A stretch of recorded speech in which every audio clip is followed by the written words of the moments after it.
Wakati wenzako wakiomba Mungu abariki kazi za mikono yao, waweze kupata kipato na wao waweze kujijengea nyumba zao, waweze kumiliki makazi yao, wewe mwenzetu upo kila nyumba unaiona nzuri unasema Mungu Baba kama hii.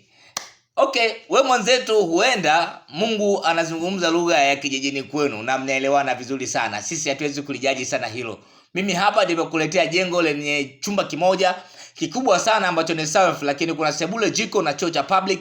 Hii hapa inafaa kujenga kwa wewe kwa ajili ya makazi binafsi na maanisha, lakini kujenga kwa ajili ya kupangisha inawezekana. Kupangisha kwa namna tofauti tofauti. Mpangaji aje wa moja kwa moja, lakini pia mpangaji wa muda mfupi na maanisha Airbnb, of course inawezekana kabisa. Na hili jengo linatumia jumla ya tofali za blocks 1200 peke yake, bati 50 za futi 10 na mbao za kenchi ni 100 kamili. Kumbuka jengo hili hapa unaweza ukalitumia kwa matumizi tofauti. Narudia tena, unaweza ukaishi mwenyewe kama makazi yako, ukalipangisha kwa matumizi tofauti tofauti, na pia matumizi ya upangaji wa muda mrefu, kwa maana mpangaji wako atakaa hapo akulipe labda kodi ya miezi 3, miezi 4, miezi 6, au upangishe kwa muda mfupi kama Airbnb. Sawa, inawezekana. Kwa wale ambao wasioelewa, Airbnb ni mfano kama guest house. Mtu atakaja akapanga hapo, lakini atakapokuja hapo atakuta kila kitu, ila anaweza akakaa zaidi ya siku moja na vitu vingine vyote anaweza kawa anajifanyia mwenyewe akiwa ndani humo.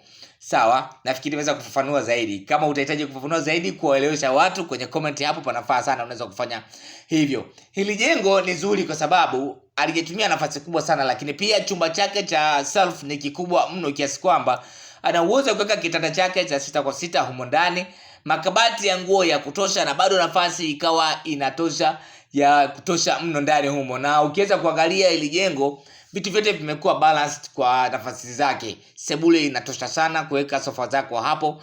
Jiko linatosha sana, kwa sababu ukubwa wa jiko nao pia unatakiwa kuangalia nyumba ina ukubwa gani, idadi ya vyumba vilivyopo ndani humo, na ndio maana unaweza kuona namna gani ambavyo tunaweza kudesign. Na jiko letu tumeliweka la kisasa, lakini likiwa na nafasi ambayo ni reasonable kabisa, nafasi ambayo haitakuwa na nyongeza wala haitapungua kuhudumia watu katika hilo jengo. Mita 9 kwa mita 9. Kama eneo lako lina upana wa mita 12 na urefu wa mita 12, ili jengo litakufaa na linafaa zaidi, linatosha.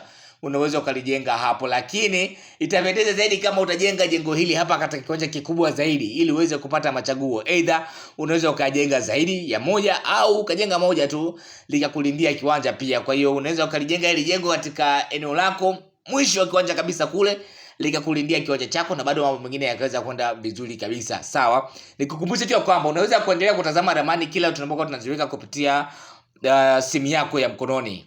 WhatsApp yako ni ya muhimu sana kwa sasa. Unaweza ukatazama ramani kupitia WhatsApp yako, na kila tunapokuwa tunaziweka wewe unaendelea kuziona kupitia WhatsApp. Cha kufanya ni hivi, tutumie message WhatsApp kwenye namba hiyo ambayo inaonekana kwenye kioo cha simu yako, ambayo ni 0758260690. Namba hiyo inapatikana WhatsApp na ipo online, ipo live masaa 24. Kwa hiyo wewe tu maneno niunge.